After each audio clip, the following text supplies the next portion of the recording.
იმაზე ვთამაშობთ. ამ ხანაგურ თამაშს.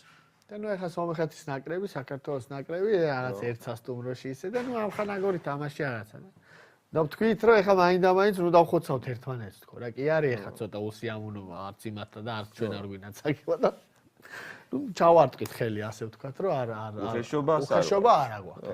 ანუ ერთი მოხდა ზედმეტად გიოს ესე გახედა რა როგორ არისო შეთანხმება ძალაშია თუ წამოვალ თამაშობს ეხლა თავის თამაშს თამაშობს რა იქ მატაობს აქეთ იქით და მეორეჯერ მოხდა კიდე წააქცია და ნუ ხა ცოტა უფრო მეტი უკმაყოფილო საკითხაც ხდებაო რა ანუ იმანაც მესამეჯერ წამოიღო და ისეთ სულად წაიქცა რომ წამოხდა რა ეს რომ უკვე გაბრჟევა და უცებ ისენო გიო I am sorry სომეხიო რომ გიო I am sorry და ამეთქი კიდე ჩამარტყია ისე გაეცინა ამას რომ ანუ ვეღარაფერი ვეღარა. აუ გიო I am sorry ხო გამახსენდა